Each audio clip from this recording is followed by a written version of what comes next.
Agintariak noski kezkatuta dauzka, liztor asiatikoaren aferak, Hernanin esaterako Gipuzkoako beste hainbat udaletxetan bezala, kanpaina berezia jarri dute martxan zertarako eta herritarrei erakusteko kabi primarioak nola kentzen diren. Zergatik alako kanpaina, Marijo? Erlezain asko etorri zaizkizue? Hombre, etorri zaizkigu batzuk, zerren herrin badaude erlezainak, baina horretaz gain bereiek etorri aurretik ere guk eskatuta genduen. Ikusita iaz, zenbait abia saldu ziren, eta nola ibili ziren suhiltzaileak hori guztia suntsitzeko. Herrian abiak? Herrian bertan, 80 bat kendu dira. Bueno, herrian eta herri inguruan. Landalurren ere bai, baina hemen ingurun desentek. Eta hori ikusita eta jakinda asko zabaltzen diela eta urte batetik bestea kopuruan asko handitzen diela, beldur ginen. Aber, aurten udan zekin topatuko ginen. Eta nahi genuen horrei aurre hartu eta zerbait egin udaberrian. Hau da, herritarrei bi sistema edo erakusten dizkiezue? Bai.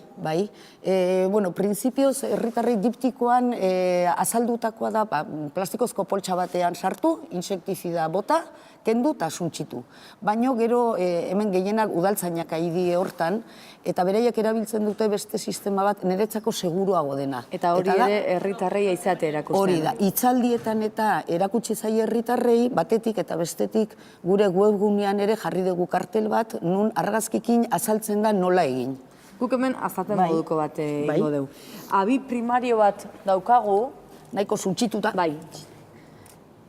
Oso fragilak dira. Zu pensa, hau hemen aterako balitz, Marijo? Bai. Lako zerbait. Guk hemen jarriko bagenu. Bai. Jarriko dugu... Begira, ingo dugu probatxo bat.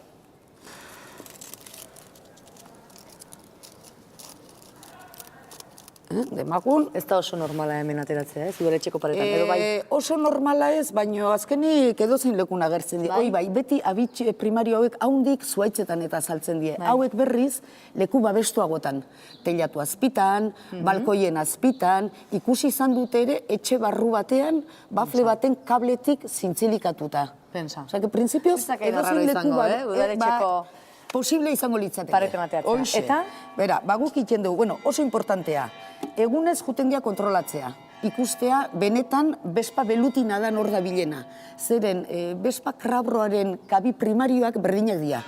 Eta hoiekin ez dugu bukatu behar. Zanola bereiztu behar dugu? Jutengea, bespa belutinak die beltzagok... Itxuragatik. Itxuragatik, hori da.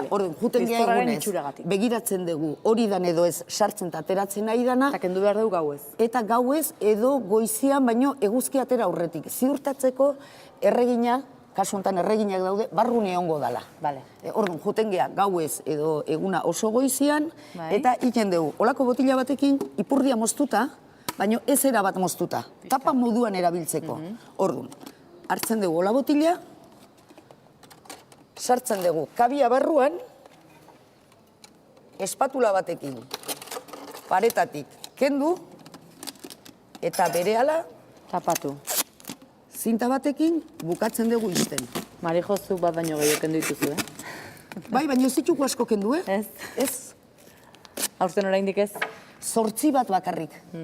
Eta hau oso metodo niretzako segurua da. Gainez, honekin ere iken dugu listor aterako balitz prozesuarekin bukatu aurretik, ez zaigu bainez gertau, denbora ematen du. Baina, ematen dugu insektizida bat. Orduan, hau pixka bat ireki, insektiziden agoan hor sartu, bota, eta listo. Bai, niretzako hau oso metodo segurua da.